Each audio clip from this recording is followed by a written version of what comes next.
Well, hey everybody, and welcome to the Debrief, a weekly Q&A show from your friends here from your hens. Somebody has too many chickens in their yard. From your friends here at Sandals Church, I am your friendly co-host, PRD, sitting across the table from your other co-host, Stephanie Shaper. What's up, guys? And we are here with Pastor Matt Brown, the PMB, at the head of the table. Yes. Looking good, feeling good? Yeah. Your beard's in a different spot than it is normally? Yeah, I got a new razor. So what happened was my razor broke, and so I had to go to Costco, which I got to be honest. So you have 1,000 razors? We went to Costco to buy a razor, a shaver, and it was like $30, and we spent $400. That's why we just don't go to Costco. That store, literally, I think there's like subliminal messages like that they play, and it's like, buy it, buy this. My wife and I were buying all kinds of things. We bought a knife, a Cutco knife. Oh. Yes. It's ridiculous. They've got good stuff at Costco. That's They do. The thing. They do. Everybody was so nice and so friendly. Yeah. I follow a whole Instagram account on things that you can find at Costco. Really? Yeah. DM that to me because I want to know. Costco does it again. Because I ran into like 1,000 people from Sandals. Oh, I'm sure. So that's why I actually blame it on our people, because we kept getting stopped and paused, which allowed my wife time to continue to shop. Yeah. Oh. So. Oh, yeah. Well, then you see what they have. Maybe listeners, you might want to pop on over to YouTube today to get a fresh look at Pastor Matt's face. Yes. Here you go right now. It's a nice close-up. There it is. Yeah. Thanks, producer Kelly. All right. Well, here on the show, we are sponsored this week by Gateway Seminary. They are a great seminary that is based here in Ontario. They've also got campuses all over the country. So if you want to check them out, head to gs.edu. Yeah, I love it. I do too. They're great folks over there. Thank you for the sponsorship. And here's, we've got some major breaking news for you friends here of the show, the Debrief Podcast. Huge news. This is going to be, what is it? The last show of the year? Yeah. I'm taking some time off of the debrief. Okay. Next couple weeks. So Pastor Matt's taking some time off. This is the last show of 2019. We want you guys. 2018. You're right. This is the last show of 2018. Here's my advice to you. Just really soak this one in. Savor it. Enjoy each question. Because you don't know what you've got till it's gone. Yeah, enjoy each answer. If you got a special podcast app, maybe slow us down. Instead of speeding us up, set us to half speed. Yeah. Didn't you used to listen to us like double time? I listen to every podcast at 1.8 speed. Now, one thing that's really fun is if you listen to the Debrief at half speed, we sound super high or drunk. Sorry, children in the car. You shouldn't do that stuff. Your mom and dad won't like it. But it's a fun little trick for you guys to try. Yeah, it's a real treat. A little holiday treat. But we will be back in action at the beginning of next year. We look forward to seeing you guys then. When I hear you talk, I hear it at half speed anyways. Fair enough. No, I speed up all my podcasts because the average human speaks at 300 words a minute, and your brain can process about 500 words a minute. Yeah. That's why your mind wanders all the time. I do that with books. Exactly. Yeah. Books, TV I shows, cannot listen to books sermons. at a regular time. Yeah. Jeez. All right, well, let's dive into the show with a couple of follow-up questions from the last few weeks. I love that follow-up. That's right. So we'll start with Karen, who says, how do I deal with the insecurities and fear I have in regards to my father's recent diagnosis of terminal cancer? I'm trying my best to have faith in God, but I'm really struggling and at times feel hopeless. Well, I mean, I think all of your feelings are normal and natural. So in our culture, we live under the illusion that nobody dies. So we're all shocked by death. So death is something that is, our family members are immediately taken away. We don't see them again until, however long until the funeral is. And so, my mom, I don't know if she'll put these pictures back up in her new house, but her old house, we have pictures of family members, at their funerals. So, back in the day when somebody died, the family cleaned them, the family washed them, the family prepared them for burial. That was the natural normative way that you dealt with family members. And so you were more accustomed to the fact that people die. And I think nowadays it's always shocking. But the reality is we need to live every day understanding that it could be our last. And so we need to think about that. So I think, what was the emotions that she said she was struggling with? Feeling hopeless and just having a lot of insecurity and fear. Yeah. And I think those things are natural. And so hopelessness, insecurity, and fear, I would encourage you to talk about those things, maybe go see a counselor, come in for soul care here at Sandals Church, talk to your community group. I think those feelings are normal and you need to work through those. And here's the beauty of cancer. Cancer, unlike a heart attack, a car accident, or some other tragedy, you have time to talk with your loved one about how you feel, and you need to say everything that you get to say. So when there's tragedy and it's instantaneous, oftentimes we find ourselves grieving not only the loss, but the lack of what we wanted to say. So I would go to, it's her dad, right? I would go to your dad and just say, I love you, here's how I'm feeling, I care for you. And And I think that in and of itself is so important. And then we need to have the spiritual, talks. So, are you ready to see God? And I always bring that up. Most relatives never do. Are you ready to stand before God and have your life judged? Most people do not live in a way where they are ready. And so I would encourage you to spend the last weeks, months of life thinking about eternity. That's a great, great time to do that. I would encourage you all to do that before you get in that place, because none of us know whether or not we're going to know how quickly our time is approaching. So, but I would say is this is an opportunity for your faith to become very real. So when you lose a loved one, heaven becomes personal. And so what I mean by that is you have someone that you love, you care about, that's there. And I think that's a powerful, powerful thing just to remind us that, look, the afterlife is real. I know where I'm going. I know where my soul is, and that's okay. And I can trust in that. And I would just say, bring your fear, bring your anxiety, bring all of that to the Lord. And here's the thing. Let's say your dad miraculously is healed of cancer. It's temporary. At some point, the way of life is children bury their parents. That's the way of life. And, I never tell my kids, I'll always be here for you, because I'm not going to be always there for them, but God will be. And my responsibility as a parent is to prepare my children for the inevitable passing of myself. I want to be here to love them and guide them as long as I can, but ultimately, God's word guides them, God's Holy Spirit guides them, God's truth guides them, and I have to, place themselves in the hands of their eternal Father, which is not me. And so a lot of kids have not been prepared for that, and so death is, all the more painful. But it is hard. It's a reminder of our own impending death. And so what I would just say is even, pray for a miracle, but even if he gets a miracle, like King Hezekiah in the Bible is terminally ill, and the Lord says you're going to die, but God grants him, and I love the way that the Bible communicates it, an additional 15 years, additional 15 years. And so that's all a miracle is. A miracle is not a forever miracle. It's simply an addition to your life. It's saying you get a little more time, you get a little more time, because, if we don't die young, we're going to die old. And that's just the reality. No matter, think about, George Bush passing this week. We look at his life story, an incredible life story, shot down over the South Pacific in World War II, swam to a submarine, right? Just this incredibly brave man who at the end of his life couldn't even get out of a wheelchair, couldn't talk, couldn't speak. In the end, death gets us all, because it is the consequence of sin. And so that's why ultimately we have to deal with our sin, and the only one who can deal with that is Christ. And that's why he promised eternal life, and that is the blessing of Christ. And so I just would encourage you to grow in your faith and root yourself in the truth of who God is, and really begin to look at the scriptures where Jesus talks about death. Right now I'm in the book of John. Today I was in John 7, 8, and 9, and 10. And I praise God for that, because chapter 10 is Hanukkah. A lot of Christians and Jews don't know that Hanukkah is not mentioned in the Jewish Bible. It is only mentioned in the Christian Bible.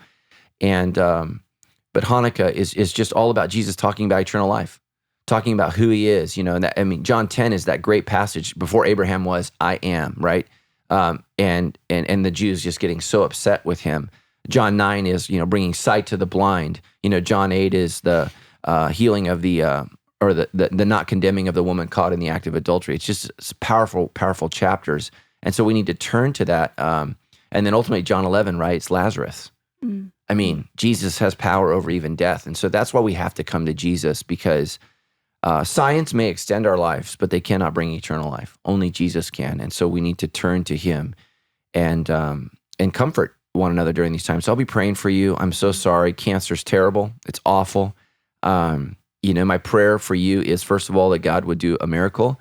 But if that's not the case, my prayer is that your father's passing is peaceful, because cancer cannot be peaceful in the way that it passes. And so I pray that it is, and I pray that he's not in any kind of extraordinary suffering.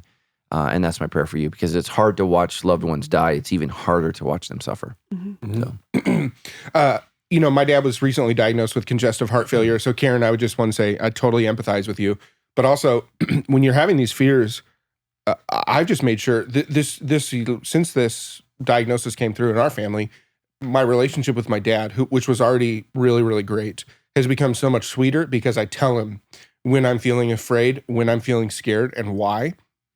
And we just emote together. I think it's very encouraging for my dad to hear those things from somebody who he spent 36 years of his life pouring into. Just Saturday morning, I was driving the kids to Chick-fil-A for breakfast and was overwhelmed with emotion when I heard a song. I wrote a poem in the drive-through, and then I stopped by and I read it to my dad, and we wept together in the kitchen. And I don't know how long my dad's going to live or how much longer. The only thing we know is, right, the empty light has come on the tank.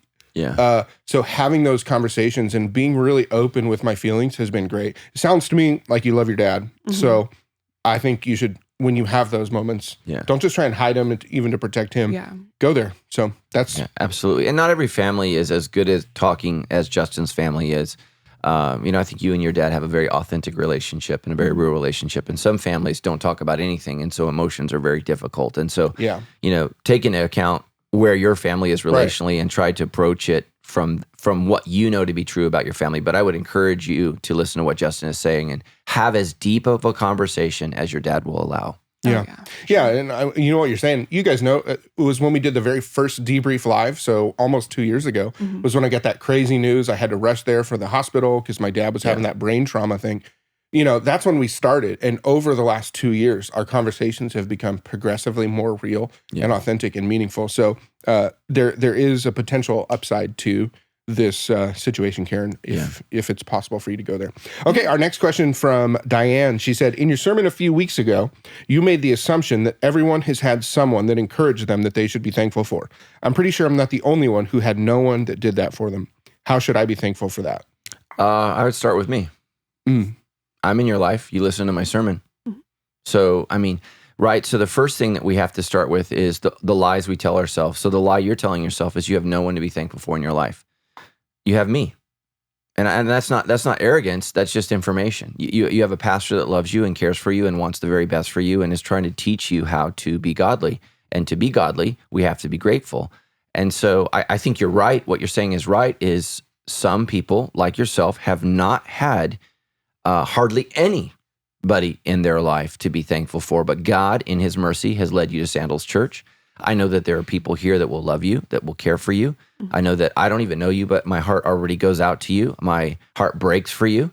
And so that's what I would start with. I would start by thanking God that I have a pastor who doesn't even know me and yet loves me and cares for me and wants the best for me. And so I would start there. There's always something to be grateful for, and there's always someone to be grateful for. The problem is we pay attention to the people who have hurt us rather than the people who have blessed us. So I just tweeted myself.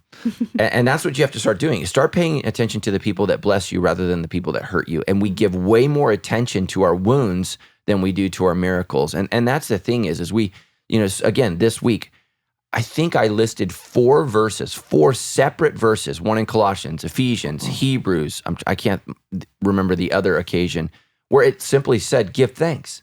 Always give thanks. I haven't talked about, the Apostle Paul writing from prison, rejoice. And again, I say rejoice. It is not difficult, Paul says, for me to say that to you again, because I love that Hebrews passage. Since we have received an unshakable kingdom, let us give thanks to God with holy fear and awe. And if we can live that way, we're going to live a happier, more joyful life because God is good. It doesn't mean life is good. It doesn't mean people are good. It means God is good. And so if you're not in a place where you can give thanks for me and you're like, I'm never listening again because I'm insulted, then give thanks for God. And I apologize for my inability to answer your question the way that it needs to be answered. But here's the truth. You go to a great church. And some of us aren't even aware. We had staff, what did we have last night? Christmas party? Staff Christmas party. And I was telling Tammy, I said, I love the growth of our church, but one of the heartaches of the church is I don't get to meet all the amazing people because there are so many incredible people that I haven't had the chance to meet or personally know.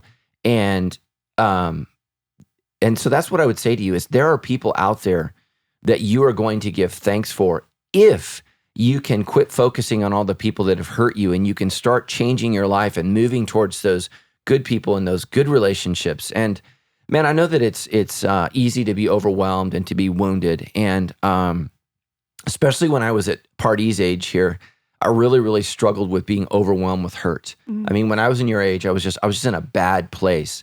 And I've been hurt by a lot of people. And it's interesting, yesterday on the way to Christmas party, I got a text from a number that I didn't recognize, and it was a person who really, really wounded me maybe 5-6 years ago, maybe more, I'm not sure. But it was so interesting as Tammy and I were last night, getting ready to go to bed and pray, reflecting on that doesn't hurt anymore. And I'm actually thankful to God for that experience. That was bizarre. It was bizarre. Like where I was in a place, maybe it was 7 or 8 years ago, where I literally was questioning God.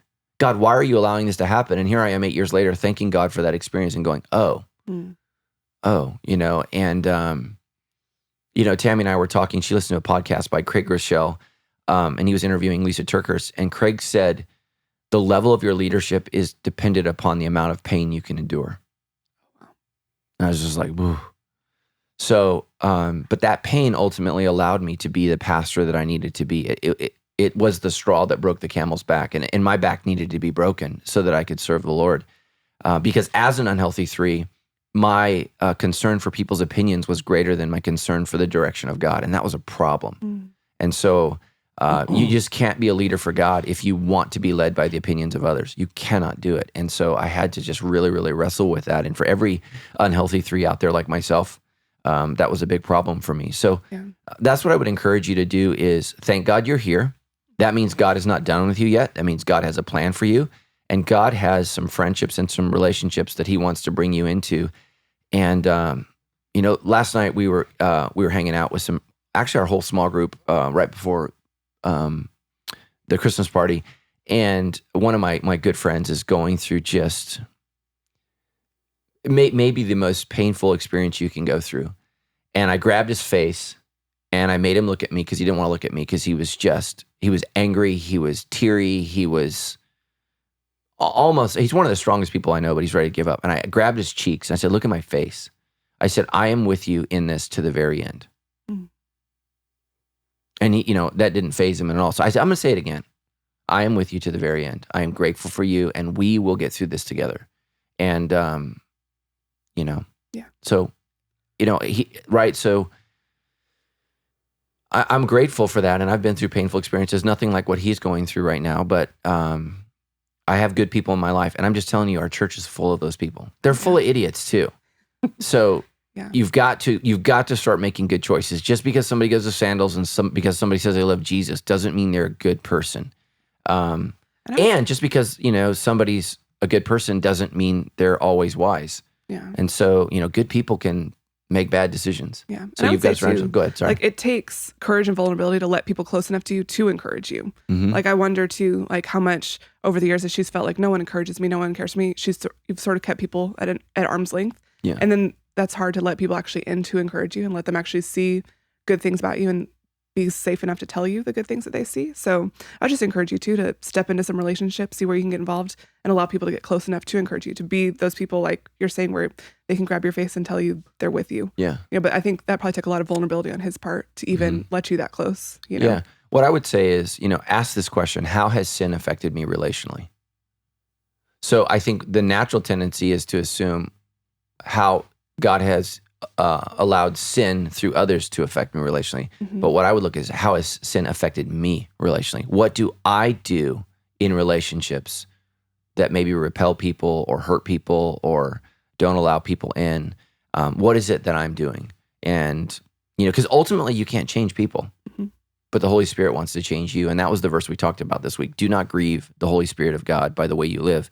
And I've never heard any pastor, and that doesn't mean that it hasn't happened, but I've never heard any pastor talk about feelings grieving the Holy Spirit of God. And so that's why I eliminated the verse that talks about actions and we went straight to bitterness. Mm-hmm. Because bitterness is not an action, it's a feeling. And I thought that was interesting. Therefore, get rid of all bitterness, rage, malice, slander.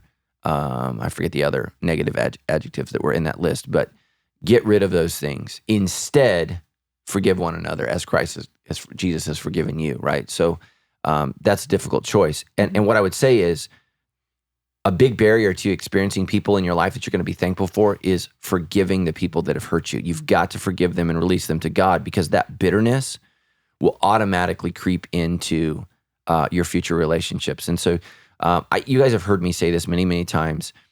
When Tammy and I first got married, I always thought the issue was me. Now, a lot of it was, but it was a crowded room. It's the men in her life, the wounds of her life, all of the negative things that happened to her, and not just from men, but from people she trusted, from people she believed in. All of those wounds and hurts show up in the fight. Mm-hmm. And so it feels very unfair, right? It doesn't feel fair. And so I got super self-righteous and then would not listen to the wife that I'm called to love rather than trying to meet her there. And a big part of our healing, the Mount Everest of our relationship. So my wife's a 6. Mm-hmm. So 6 is crave, security, and safety, was making her feel safe and secure. And I was not good at that at all. And I've had to become good at that. And then in that, we were able to deal with those hurts. And she's been able to thank God for me, trust me, and we've been able to move forward. But I had to get over myself.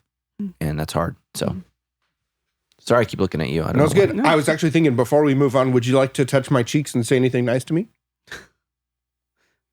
Your cheeks are intimidating. Just an option. Okay, I had one other idea, and I want to put it in your guys' heads for 2019. Pastor Matt, you dang the bell, or you ring to the bell. You did that.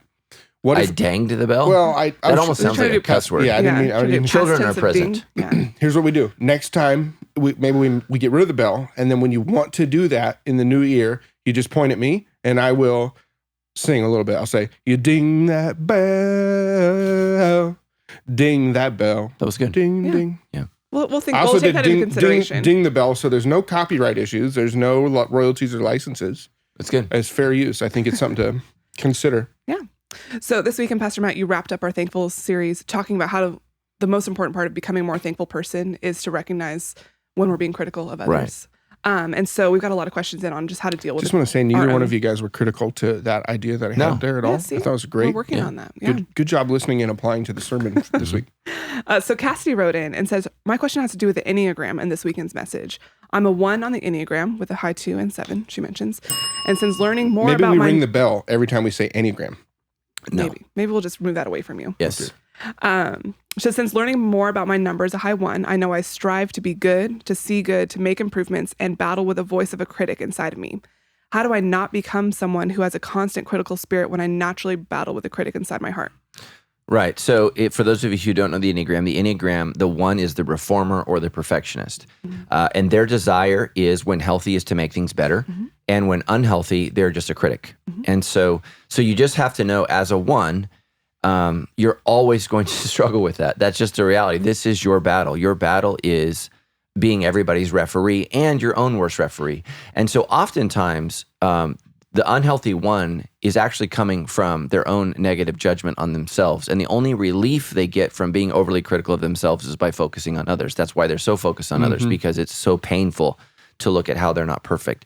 So what I would say is the first step to overcoming it is recognizing it. Mm-hmm. That's just the first step. So as a 3, right, lying is a big part of my life. So I have to watch exaggeration. I have to watch, if I go for a run, I tell people I ran 6.2 miles. I never round up. I never do that. I've had to learn to do that because truth telling is a discipline. It's a discipline, and you have to just understand yourself. You can't give yourself any room to allow that to creep in. And you just have to do that. And so the reason I lie is I'm afraid of how it will make me look. What is my image? So that's why, this weekend's message, I talked about my sin in regards to the fire in Malibu, because that makes me look bad, but that's good for my healthy 3, to be more concerned about being right than my image being right. And so you have to step into that. So that's what I would say is we all struggle with a critical spirit. I think our culture is critical. George Bush died and many people are praising him. And the truth is, many of the people that are praising him, if he was president, they would be ridiculously critical of him today. That's just our culture. They like him now that he's dead, but when he was alive, I was actually in the Army under President 41, George H. Bush. Mm-hmm. Yeah. So I was in the Army under him and then under Bill Clinton. But, people were extraordinarily critical of him when he was in leadership. And so we just have to make sure that we are aware of that and just know that a critical spirit is a demonic spirit. And man, it is brutal and it will wreck everything. When you have a critical spirit, you'll hate your job. You'll hate your relationships, your friendships, your church. And ultimately, you will hate your life. It will devour everything about you. And just remember, like we talked about this weekend, Satan is your accuser. He is your critical spirit in heaven. So he stands before the throne of God, and the Bible says he accuses the brethren. He makes accusations. You're no good. You're this, you're that, you're this, you're that. And so we just have to understand, do I want to be more like Satan, or do I want to be more like God? You know, I remember one time as a kid, I heard a pastor preach a sermon that Satan never takes a day off, so we shouldn't either. I'm like, well, where are we called to follow the example of Satan, right? I mean, God took a day off. Mm-hmm.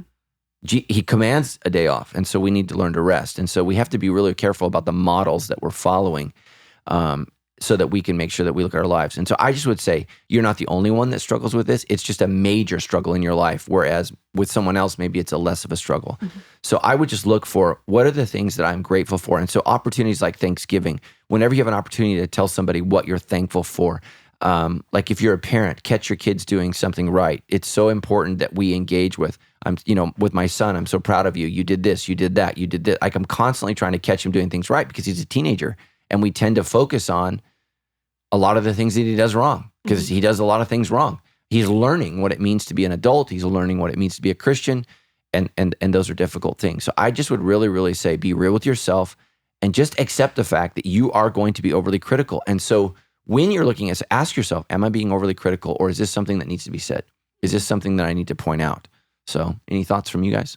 Yeah, I mean, that's one of my main struggles too. I think it's like, I have a lot of one and I have a lot of internal critic. And I love that you pointed out earlier, like that bitterness is something we need to focus on too, because I think that's where this path can lead. Mm-hmm. And I've noticed that. So even like finding out, what am I being critical of? What do I need to just let go and not try to hang on to that? Because I think that's the path to bitterness right there, is to just keep all those things in your head and being critical and no one realizes. But I love how you talked about, no, what do I need to speak up on and what do I need to realize absolutely. I'm being critical? And it's just, you guys, it's just easier to see what everybody else is doing wrong. It just is. I mean, it just is. So when you read the Gospels, right, what do the Pharisees constantly point out? What they think Jesus is doing right. So you have to understand, the only perfect human being to ever walk the face of the earth, people found fault in him. Mm-hmm. And so I love what Jesus says. A lot of people don't know what he means, but he said, I sang a dirge for you and you would not weep. I forget the other word. I played the harp for you and you would not dance. Yeah. So I can't remember which one a dirge is. Dirge is the funeral one, I think. Yeah, and so what he's saying is, it doesn't matter what I said, you didn't like it. Mm. And so that's just how people are. And so think about that. Jesus would preach sermons and people would find fault. People would find fault. So I was talking with one of our staff last night from the Lake Arrowhead campus, and I just said, hey, how are we being received up there? And I said, just be honest with me. She said, some of the people are saying, we're not biblical. And that's the first thing. What does that even mean? Like, all we do is preach the Bible every week. So, right. So people, especially Christians, right, we can find fault with, what's happening. And I loved what she said. She said, we just invite them to come check us out for yourself. See what we're talking about, see what we're doing, and then judge. And I know sandals is not for everybody, but it's just amazing. Christians are so critical. And the reality is, in our community, non-Christians have either no opinion of sandals or, a positive one. It's the Christians, especially from other churches. Well, this and this and that. And, and I'm just like, good Lord. I met this pastor who said, and you go to the Palm Avenue campus. He's like, yeah, I don't know how I feel about you guys taking over Palm. I'm like, you don't know how you feel about a church of 30 becoming a church of 1,000 in 6 months? I'm like, well, pray about that.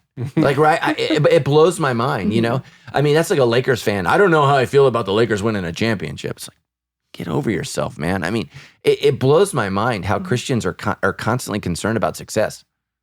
It's like, man, that church was going to die. I mean, what did you want that building to be, a mosque? Because that's what religious facilities turn into. Mm-hmm. Churches, Palm would have become houses. It would have become, something, but it wouldn't have been a church. Because eventually, right, there's not enough dollars. Mm-hmm. And that's what happens. And it's happening to churches all over Southern California because they're critical of what God is doing. Mm-hmm. And years and years ago, I read a book called Experiencing God by Henry Blackaby.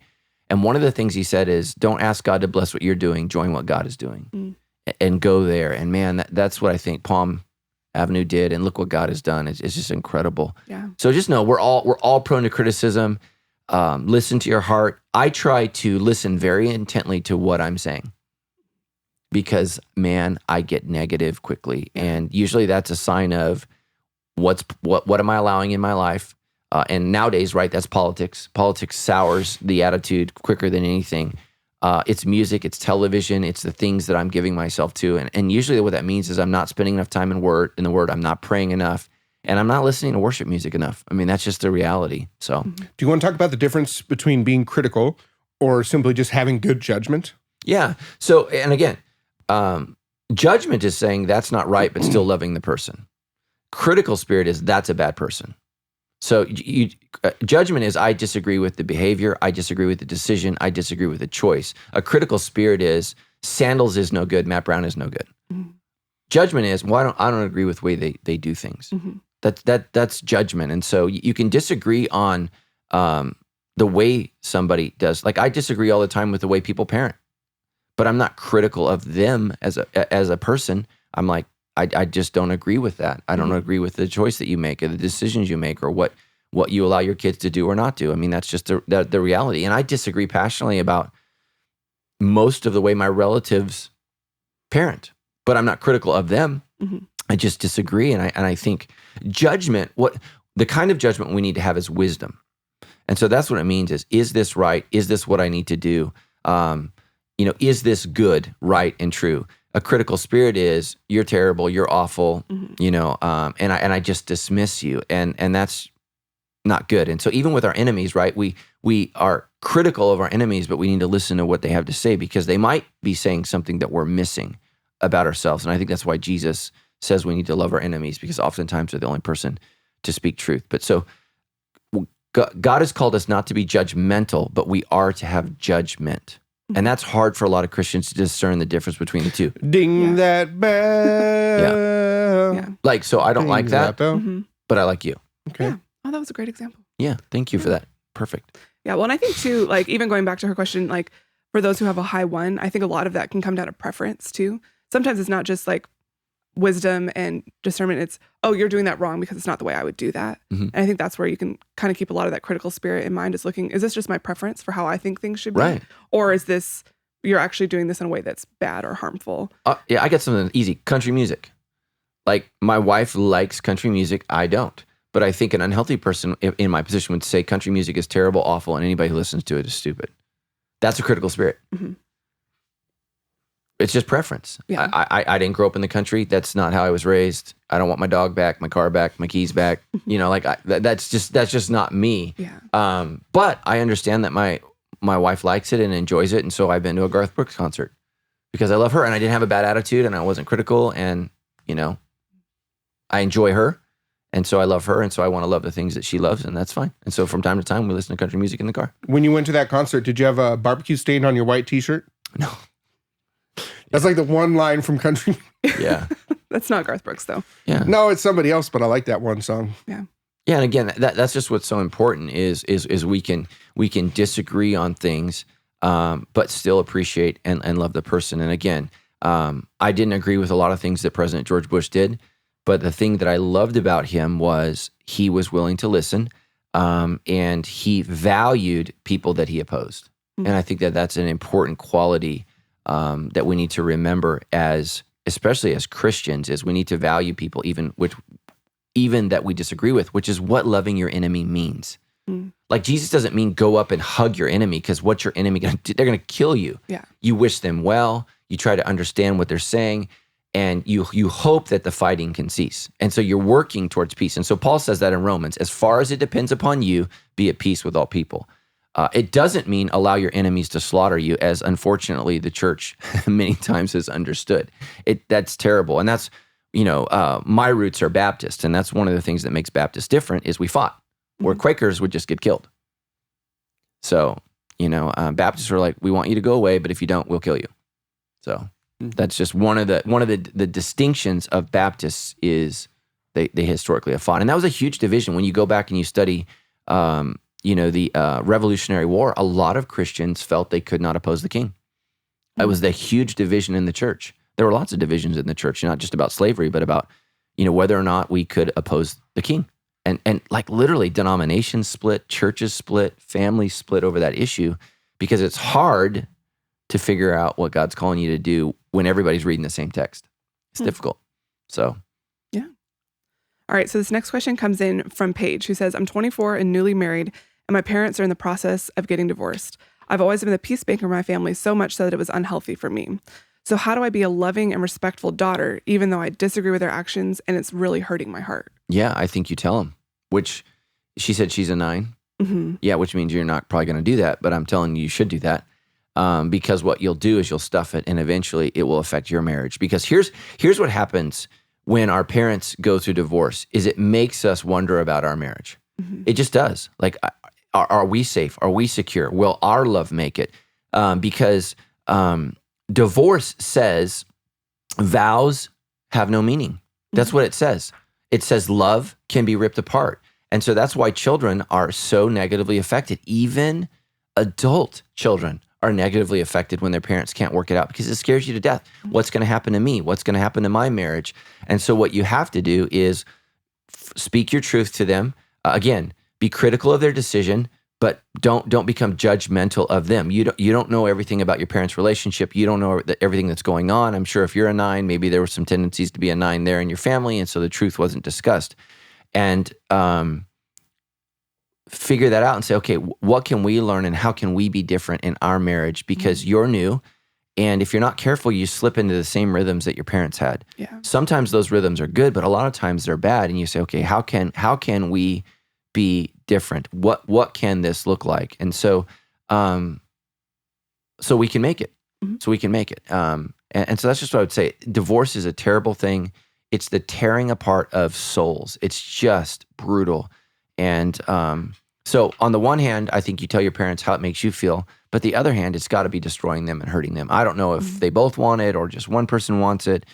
You have to use discernment because sometimes it's really only one spouse that wants it, and oftentimes there's somebody else already. And so that's just really, really painful, and it's just really, really tough. And kids oftentimes are forced into a position where they feel like they have to choose. And it just screws everything up. Now Christmas is weird, Thanksgiving is weird. That's just what it is. And so I try to live in such a way that I don't just think about myself, but I think about my kids, I think about my wife, and I try to live. So the golden rule, which we haven't talked about, is do unto others as you would have them do unto you. And so I just don't ever want to hurt Tammy that way. Mm-hmm. And that's been a guiding force. And so that's where I think adultery comes from, right? I think about myself, my own needs, my own wants, my own desires. And it always amazes me that people are more afraid to tell their spouse about their desires. They would rather not do that than destroy the marriage. Mm-hmm. So I'm going to go, instead of talking about my sexual needs that aren't being met in our marriage, I'm going to go and have them met somewhere else that ultimately will destroy my marriage. This is just bizarre to me. Mm-hmm. Be willing. Love rejoices when the truth wins out. That's what 1 Corinthians 13 says. So have those tough conversations and talk about that. Wives be ready for this conversation. But how could I better meet your sexual needs and desires, and what does that look like? And you're not a slave. So you don't have to do whatever they do, especially if they've been watching whacked out stuff. But how can we meet each other in the middle? What does that look like? And how can I better love you? And wives, you need to be prepared. A lot of wives don't understand how important sex is to their husbands, and sometimes it's the other way. Wives or husbands don't understand how important it is to their wives. And so literally, how can I love you emotionally, spiritually, and physically? And what does that look like? How can I come alongside you? And if that's your goal, you're going to have a very, very healthy marriage and avoid a lot of the divorce that we see. I've been married 23 years this year, and I like my marriage better now than I've ever liked. So 23 has been better than 22, then 21, and then 20. And Tammy and I are getting older. We're not able to do many of the things that we used to do, and so we just hiked, what do you call it? Halfway up Half Dome. Mm-hmm. And the last time we did it was 18 years ago. And I was like, this is different.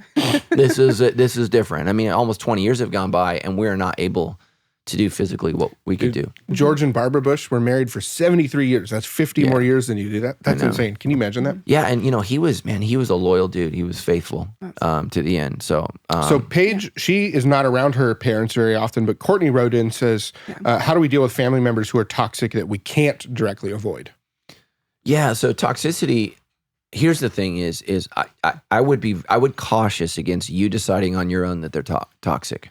You need to pull people in. This is why community group is so important. You need to have other people, that are around you. We have a toxic family member in our family, and I've just decided that I use the word they're unpleasant, and they just are unpleasant. And my heart actually breaks for that family member because I think they're in a lot of pain. There's a lot of hurt there, but there's no way to talk to this person. This person is, you might as well talk to a wall. And so we are not able to eliminate contact with this person. So we minimize it. We make it short. And we have to navigate it. And that's just the reality. That's the decision that we've made. They're not evil. So, and they're not abusive, or they're unpleasant and toxic. And that's just where they are. So you have to, I would draw a line. Are they evil or are they toxic? So a toxic person is just poisonous. So if you can be around them and not drink it, that's fine. An evil person is someone that is proactively wounding you. So our family member is not doing that. He's not trying to hurt us. He just is toxic. Does that make a difference? It just leaks out of him. So that's why we've decided to stay in relationship minimally, very, very minimally. Evil people you have to avoid.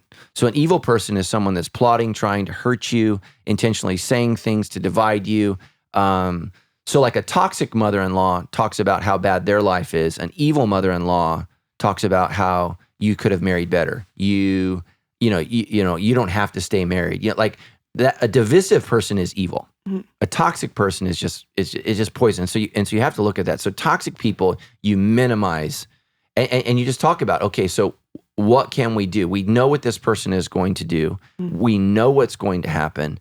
How can we have the event so that our exposure to this poison is minimal? Now, if they shift and they become evil, then you have to say, nope, we're done. We're not engaging. We're not going to be a part of this. And so I realize that. How do you know when they shift and become evil? Again, when they start laughing really. Evil is evil is proactive intent. Okay. Yeah. So so if I'm poisonous, that's not going to impact you. But if I make you drink it, that's evil. So if I sit down, so an evil person seeks to destroy the event. A toxic person. A toxic person is just not pleasant. Yeah. Like evil people try to subvert things. They try to divide things. They rejoice in pain and suffering for others. So that's what you have to look at. So like a toxic person has a bad attitude. An evil person says, I just think Tammy doesn't hear you. She doesn't, he would constantly be trying to get me to be critical of my kids, my family, my friends, myself. They're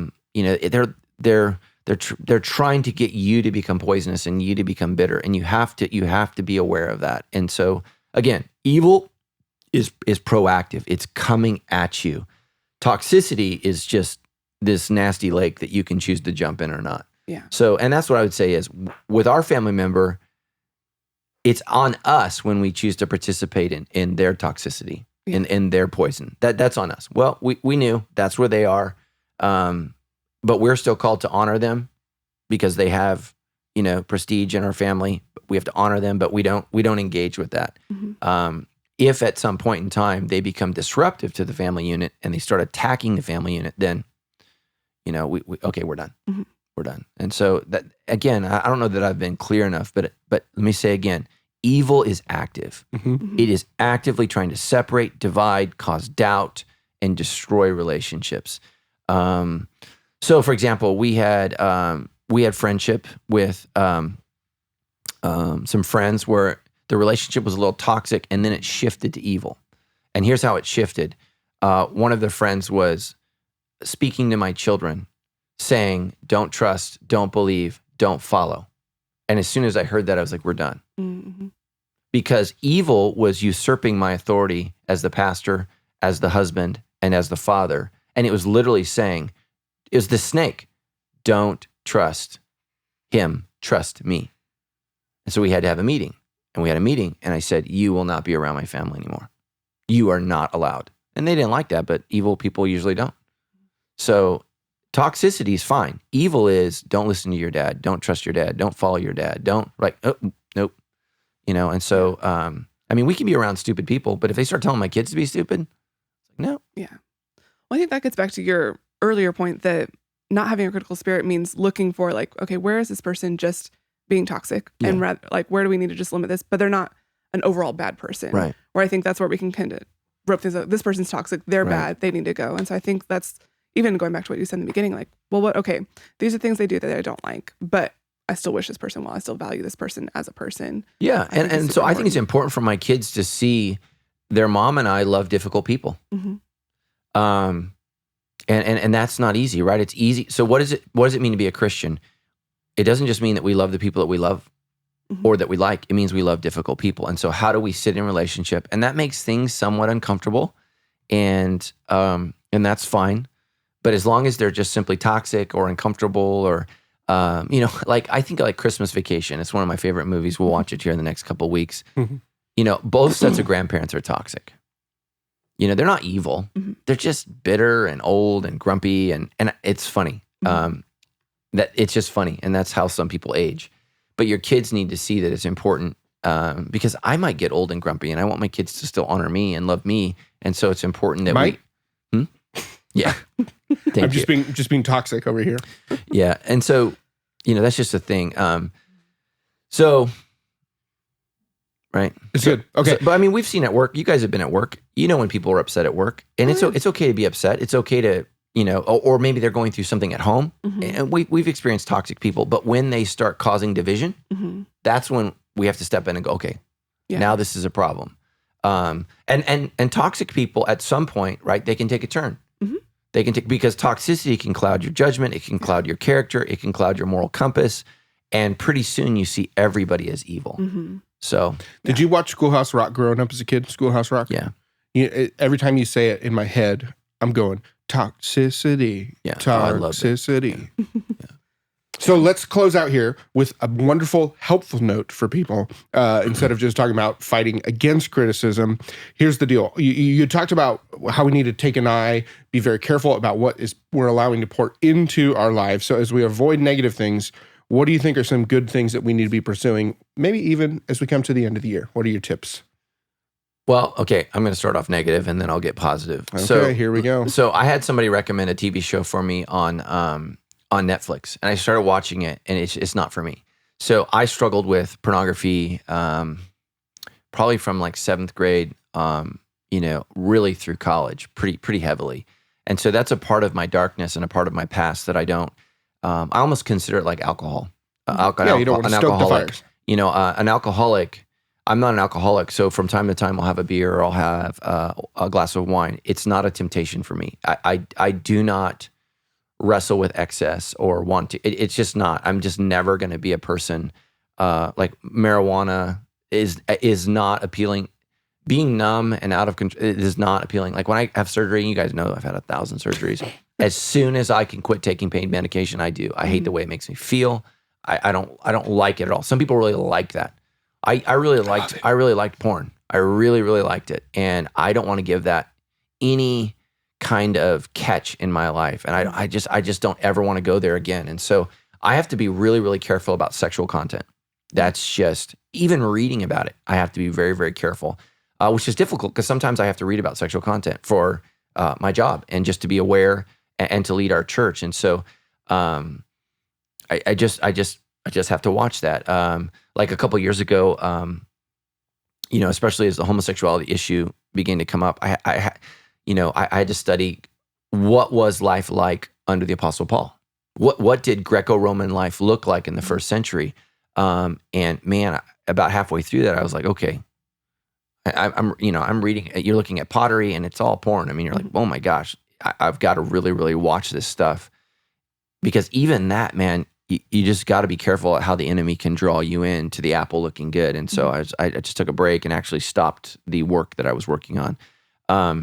So what I would say is I need to look at things. I am drawn to TV shows that make me want to be a better leader. I love watching shows where people wrestle with how to lead people, wrestle with the fact that people, someone's not all good and someone's not all bad. Some people are evil, or more evil, less evil. Like, how do you negotiate the human species to lead them well? I love TV shows like that. I love stuff, about good overcoming evil. That's kind of stuff, inspires me. It wants me to be a better person. And it's why I like Gladiator, right? He's not a Christian, but he's a good man. He's a good man, and he's faithful to the end. I love that. And so those things inspire me to be better. And, I like to listen to music that inspires me to be better. That's why I like this time. Christmas music, there's just really no bad Christmas song, except maybe Baby It's Cold Outside. But I still love that song because that dude's still trying to lure her. Like, he's trying to give her another drink. Oh, yeah. Like, it's pretty bad. But you listen to it now and it just gets creepier and creepier every time. Yeah, it's like, wow. But I still like that song. That's a bad song. But I love Christmas music. I love the Christmas spirit and enjoying that and trying to connect, man. And so just look for things that light you up, things that excite you, and focus on those things, right? So we started this series with Philippians 4, 6, and 7. Do not be anxious in anything, or don't worry about anything, depending upon the translation, but bring all of your requests to God with prayer, supplication, and thanksgiving, and the peace of Christ will come. And so, but then in Philippians 4, 8 and 9, it says, whatever is good, whatever is honorable, whatever is true, focus on these things. What I would say is just look for those things that make you feel better. So like, even for me, so here's the thing I've had to really, really, it's had to diminish in my life is sports. I don't think sports is innately good or bad, but what it brought out in me was not good. I was not a better person because of sports. It made me more negative. It made me hard to be around when my team lost. And I don't need to be any more critical or negative. Like, I don't know about you guys, but I don't need to grow in that area. So I've had to reduce the amount of sports that I watch because of its effect on me. And so that's the thing, is something that's maybe not good or evil, but neutral can negatively affect you. And you have to look at, how is this making me feel? And so you have to, evaluate your career that way. You have to evaluate friendships that way. You have to evaluate, all kinds of things that way, because just because something is not bad doesn't mean it's good for you. So what I think I heard you saying there was, as soon as everyone's done listening or watching to this podcast, they need to tonight watch the movie Elf. Yeah, I like that movie. Yeah, for some positivity. If you don't like the movie Elf, you're definitely a toxic person, and that's evidence of the toxicity in your life. And I can just tell you this, there's a direct correlation between my time in the Word and my attitude. I thought we were still talking about Elf. No. Okay. So there is. I don't know about you guys, but if I've not been in the Word, I am not. And what I mean by that is I read my Bible. I read it every day. I try not to miss. Today I was rushed a little bit, so I read it. And I would encourage Christians to try this, is listening to it. So I read it today, and then I listened to it, because you got to remember, most people could not read in the ancient world. And so the scriptures are written not to be read, but to be heard. And so that's the way. So like C.S. Lewis, have you guys ever read anything by C.S. Lewis? Oh, Yes. yeah. So there's one experience to read his book, but there's another experience to listen to it on tape. Yeah. It's way better to listen to because most of his books are from his talk show. Yeah, And like so- All of Mere Christianity was a series of radio. His radio. So it's the the spoken word. Oh, yeah. I didn't know this. Yeah, reread it. What you guys are telling me right now is that sitting on the right here at this microphone, I'm basically like the modern day C.S. Lewis. No, you're No, not, but it's not. Stephanie is. Okay. Yeah. And I really misread that I one. wish, dude. Yeah, It's great. so I would encourage you to listen to it. I don't think the epistles are easy because they were, they're letters. But the stories, man, are written to be told and read, and it's just powerful. And Interesting. yeah. And if you ever have time, like the book of Luke is a great book to listen to all the way through, because that's how Luke is writing it, because it would be read at a Sabbath service. The whole thing. You know what we should do is like a little Christmas gift for the people here at Sandals Church and the debrief listeners is, since we're not going to have any more debrief shows, maybe we can get Alex from Facilities, because he's got that beautiful, beautiful voice, He does have a great to voice. just read the book of Luke, and then we could release that. Do you have on the Bible Christmas. app? Yes. So the Bible app, whoever read that his voice is awesome. Ooh, I'll check that out. Sorry, Alex. Yeah. So it's already done. Okay. So, I mean, not that we can't reinvent the wheel, but if you want to. Yeah. But if you want to get on that right now, It's you worth just want to switch considering. apps when you're done. Okay, here. so let's talk about what do you feel like is good, right, and true in your life that makes you better? What do you go to that makes you a better person? So certain worship music, like stuff that's there are some songs that I go to. Mhm. Like I have a playlist of curated worship songs that when I Mhm. need to get positive, Mhm. I listen to those. Yeah. Mhm. Stuff that's like, Yeah. it's a good I one. love listening to a good Mhm. book. Yeah. How about you? Yeah, I think like definitely putting together like good playlists and things that make me think. I'm really good at tuning stuff out really quickly, so if I'm not paying attention, but stuff that has good lyrics. So yeah, finding good music that tells a story or something like that. I remember making like a specific playlist just for like when we were in the newborn days with Ruth that I was like, I need to listen to something that reminds me that God is bigger than me while I'm scared of going to bed tonight because I'm going to get woken up a million times. So things like that. Or just having deep talks about like how God works. Like I love like times that Tyler and I just drive and we just start diving into like, oh my gosh, did you think about this? Did you think about this? And like lets my brain sort of go to like, oh yeah, I didn't even think about like this is how God works. This is how this is. Mhm. And just really deep conversation that lets it like our minds kind of wander on like really good things. Mhm. So because I noticed like the second we get into like, oh man, I can't believe this person did this thing, like then I feel like awful and it just ruins the Yeah. direction of things. So we think about like bigger concepts and Mhm. like I want to say philosophical things that makes us sound smarter than we are. But like I love thinking about just deep things of how the world works and how God works. Mhm. Like that's enjoyable for me. Yeah. Yeah, reading is another one too. Mhm. Yeah. For me, like just something that makes me better is surfing. But here's the key. As a 3, no matter what I do, it has to be in moderation. Mhm. Because I don't care what it is, my unhealthy 3, I want to become the very best at it and destroy everyone else. That's the devil in me. Like I automatically go to that. And so that's my problem with like triathlons is it's just consuming. Yeah. And so it becomes unhealthy. So think about that. Something that's healthy, exercise, becomes unhealthy because it controls me. Mhm. And the only thing that should control me is the Holy Spirit. So I like surfing in moderation. That's something that's really great for me as long as I am not overly critical of how I surfed, but I just enjoy the day. Same thing with snowboarding. I love a great date with my wife. I'm weird. Sorry, now I'm thinking about charcuterie boards. Yeah. Here's the thing. I like a quiet restaurant, which is hard to find. Mhm. Oh, I got you. You have one? After the show. Okay. You would say it on the show. No, they didn't sponsor us like Okay. our friends at Gateway Seminary. Yeah. Yeah, we love Gateway. I hate, here's the thing I can't, my unhealthy critic, I can't stand how loud restaurants are now. Oh yeah. Like I love to be able to talk and listen. Mhm. Well, yeah, because I'll get super distracted too. And for me, it's funny because I'm a 9, so I'm not the 3. For what's best for me is just getting out and doing the thing. So like actually saying like, oh yeah, like I'm gonna go for a walk and then actually doing it because I'll be like, oh, I'll just like sit and relax. That's fine. Oh, walking. But actually getting out and walking and being outside and doing something is really good for me. I But don't know, have to I don't actually know go if this out and do counts as spiritual, but or uplifting, good, right, and true stuff. But I really enjoy riding those Bird electric scooters around town. Doing a lot of that Do lately. you do that? All Please- the time. Please wear a helmet. I would. Yes, I don't own a helmet, but I only ride them around in my neighborhood. I'm not being critical, but I am I appreciate giving that. Being wisdom cautious. and True. judgment. It's true. Judge. It's very fun. Yeah, a lot of people are dying on those things. I Are don't, they really? listen. Yes. I don't watch that kind of news. Yeah. I watch people doing tricks on them. Oh, see, Yeah. that's where you're. Mm-hmm. Yeah. You know what? In the just the spirit of doing things in moderation, maybe right here's where we end the show. Mhm. We end the year. We Yeah. say thanks for tuning in. Yeah. Thanks to the Gateway for closing out the year. Yeah. Head on over to our website, debrief.show/127 Mhm. for some show notes, some Yeah. delicious Oh, we're information. at 128. 128, Yeah. excuse me, 128. My apologies. That's- Good stuff right there. Yeah. Love you guys. Yeah. Do you guys, do you think C.S. Lewis knew how to ding that bell? Ding that bell.